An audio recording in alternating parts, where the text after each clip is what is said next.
மே 4th 2026 நம்ம தமிழகத்துக்கு ரொம்பவே முக்கியமான நாள்னு நம்ம சொல்லிட்டு இருக்கலாம். இப்போ நம்ம பார்த்துட்டு இருக்கோம் இல்லையா, எலெக்ஷன் ரிசல்ட்ஸ் எல்லாம் கவுண்ட் பண்ணிட்டு இருக்காங்க, ஓட்ஸ் எல்லாம் கவுண்ட் பண்ணிட்டு இருக்காங்க. அதில் லீடிங்கில் யார் இருக்காங்க அப்படின்னு பார்த்தீங்கன்னா டிவிகேஎஸ் 100 சீட்டுக்கும் மேலே வந்து லீடிங்கில் இருக்காங்க. இது வந்து எல்லாருக்குமே ஒரு அதிர்ச்சியான விஷயம் தான். ஏன்னா எக்ஸிட் போல்ஸ்லாம் வந்து டிவிகே வரவே மாட்டாங்க, 10லேருந்து 20 சீட்டு தான் அப்படின்னு சொல்லிட்டு இருந்தாங்க. ஆனால் இப்போ 100 சீட்டுக்கும் மேலே தாண்டி போயிட்டு இருக்காங்க. முன்னாடி நம்ம தமிழகத்தில் டாமினேட்டாக இருந்த 2 கட்சியும் வந்து பீட் பண்ணிட்டு இப்போ டிவிகே லீடிங்கில் இருக்காங்க. சரி, அதையெல்லாம் விட்டுறலாம். டிவிகே கட்சியினர் எல்லாருமே வந்து கொண்டாடிட்டு இருக்காங்க, பார்ட்டி பண்ணிட்டு இருக்காங்க. அதுவே நம்ம வெளியே பார்த்தோம்னா இவங்க நிறைய மேனிஃபெஸ்டோலாம் நமக்கு கொடுத்துருக்காங்க.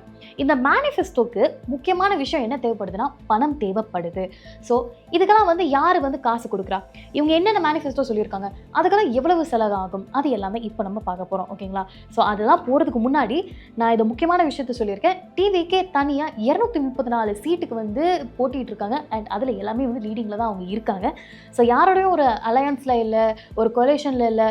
ஸோ இப்போ மெஜாரிட்டி 118 அவங்க மட்டும் டச் பண்ணிட்டாங்கன்னா this is the king maker அப்படின்னு வந்து தாராளமாக நம்ம சொல்லிக்கலாம். வரலாறுல மறக்க முடியாத ஒரு விஷயமும் நம்ம சொல்லிக்கலாம்.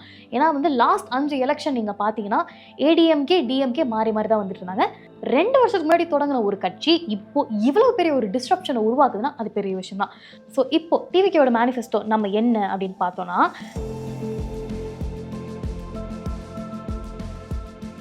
வீட்டை பார்த்துக்கிற குடும்ப தலைவிகளுக்கு 2500 ரூபாய் மாதாந்திரம் வழங்கப்படும் அப்படின்னு வந்து சொல்லியிருக்காங்க. நீங்கள் ஒரு குடும்பமாக ஒரு வீட்டில் இருக்கீங்கன்னா உங்களுக்கு 200 யூனிட் வரைக்கும் எலக்ட்ரிசிட்டி இலவசம். கூடவே வருஷத்துக்கு 6 கேஸ் சிலிண்டர் இலவசம் அப்படின்னு வந்து சொல்லியிருக்காங்க. நீங்கள் வேலை இல்லாத ஒரு பட்டதாரியாக இருந்தீங்கன்னா உங்களுக்கு கவர்மெண்ட் ஜாப்ஸ் வந்து அதுவும் 5 லட்சம் கவர்மெண்ட் ஜாப்ஸ் வந்து கிரியேட் பண்ணி தரதா சொல்லியிருக்காங்க. கூடவே உங்களுக்கு வேலை கிடைக்கிற வரைக்கும் மாதாந்திரம் 4000 ரூபாய் வந்து வழங்குவதாக சொல்லியிருக்காங்க. ஸ்கூலுக்கு போகிற குழந்தைங்க இருக்கிற வீட்டுக்கு வருஷத்துக்கு 15,000 வந்து வழங்குறதா சொல்லியிருக்காங்க. ஏன்னா வந்து குழந்தைங்களோட படிப்பு கெட்டக்கூடாது அப்படின்றதுக்காக. வயதான பெண்கள், கணவரை இழந்த பெண்கள், அதுக்கப்புறம் வந்து டிசேபிள்டான பெண்கள் எல்லாருக்குமே மாதாந்திரம் ஒரு 3000 ரூபாய் தரதாக சொல்லியிருக்காங்க. அதுக்கப்புறம் விவசாயிகளோட கடன்களை முற்றிலும் க்ளோஸ் பண்ணுறதா வந்து சொல்லியிருக்காங்க. மீனவர்களுக்கு வந்து இந்த ஆஃப் சீசனில் வந்து பண உதவி வழங்கப்படும் அப்படின்னு வந்து சொல்லியிருக்காங்க.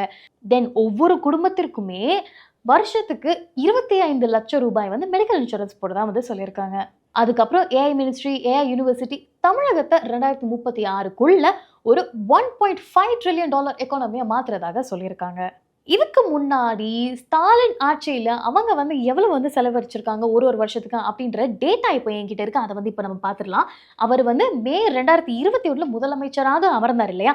2021-2022 வந்து 3.29 லேக் க்ரோர் செலவு பண்ணியிருக்காங்க. 2022-23 அப்போ வந்து 3.33 லேக் க்ரோரு.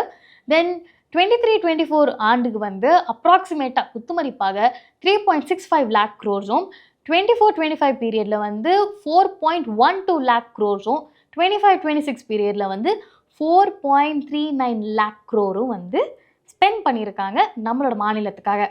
அப்படின்னா இந்த 5 வருஷத்துக்கு கிட்டத்தட்ட 18லேருந்து 19 லட்சம் கோடி வரைக்கும் நம்மளோட வெல்ஃபேருக்காக வந்து ஸ்பெண்ட் பண்ணியிருக்காங்க.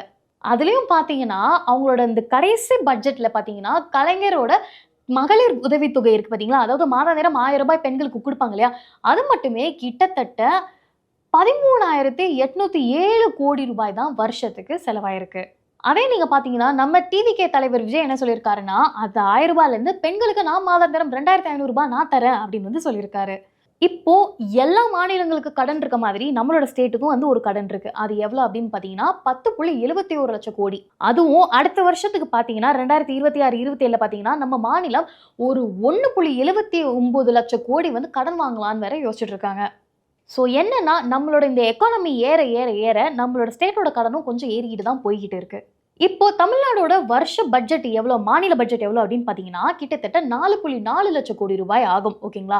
இப்போ நம்ம டிவிகேவோட இந்த ஒரு மேனிஃபெஸ்டோ இருக்குது பார்த்தீங்களா, இது மட்டுமே வருஷத்துக்கு 1.4 லட்சம் கோடியிலேருந்து 1.6 லட்சம் கோடி வரைக்கும் செலவாகிறதுக்கு வாய்ப்புகள் இருக்கு. இது என்ன அப்படின்னு பார்த்தீங்கன்னா இந்த மேனிஃபெஸ்டோ வந்து நிறைவேற்றுறதுக்காகவே இந்த வருஷ பட்ஜெட்டில் இருந்து 1/3 மட்டுமே இதுக்கு போயிடும் அப்படின்னு வந்து சொல்கிறாங்க. ஸோ இப்போ இந்த மேனிஃபெஸ்டோ மட்டும் பார்த்தீங்கன்னா நம்ம ஸ்டேட் வெல்ஃபேரில் இருக்கிறத விட 40% அதிகமாக இருக்குது, அதிகமாக செலவு பண்ண வேண்டியது இருக்குது. ஓகேவா?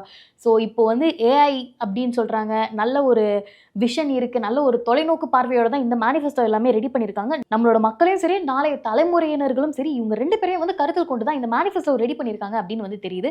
ஏற்கனவே நம்ம ஸ்டேட்டில் வந்து 10 லட்சம் கோடி ரூபாய் கடன் இருக்கே, அந்த சமயத்தில் இது வந்து சாத்தியமாக முடியுமா அப்படின்னு கேட்டிங்கன்னா கொஞ்சம் அதில் கேள்விகள் ஏற்பட தான் செய்யுது. ஏன்னா இதுக்கு வந்து ஒரு ரெவென்யூ மாடல் ப்ராப்பராக இல்லை, ஒரு இண்டஸ்ட்ரி ரோட் மேப்பும் இல்லை, எவ்வளவு செலவாகும் அப்படின்னு தான் இருக்குது இதில். ஸோ நம்ம என்னன்னு வந்து பொறுத்திருந்து பார்ப்போம். அவங்க இப்போ ஆட்சிக்கு வந்ததுக்கு அப்புறமே என்னெல்லாம் நடக்க போகுது, எப்படியெல்லாம் மாற போகுது, இது எல்லாமே சொன்னது எல்லாமே பண்ணுவாங்களா அப்படின்றத பார்த்துருவோம். ஏன்னா இதுக்கு முன்னாடியும் நிறைய பிரச்சாரம் பண்ணவங்களாம் நாங்கள் அதை கொண்டு வரோம், இதை கொண்டு வரோம்னு சொல்லிட்டு ஒரு சில விஷயங்கள் தவிர மற்ற எல்லாத்தையுமே நிறைய வந்து கொண்டு வந்திருக்காங்க. ஸோ என்னன்னு நம்ம பொறுத்து இருந்து பார்ப்போம். ஸோ உங்களுக்கு இந்த மாதிரி இன்னும் நிறைய வீடியோஸ் வேணும்னு நினச்சிங்கன்னா மறக்காம சப்ஸ்கிரைப் பண்ணிக்கோங்க. அண்ட் உங்களோட கருத்துக்கள் என்ன இந்த எலெக்ஷன்லேருந்து, இந்த மேனிஃபெஸ்டோவில் உங்களோட கருத்துக்கள் என்னன்னு முக்கியமாக கீழே கமெண்ட் செக்ஷனில் பதிவிடுங்க. Subscribe to One India and never miss an update.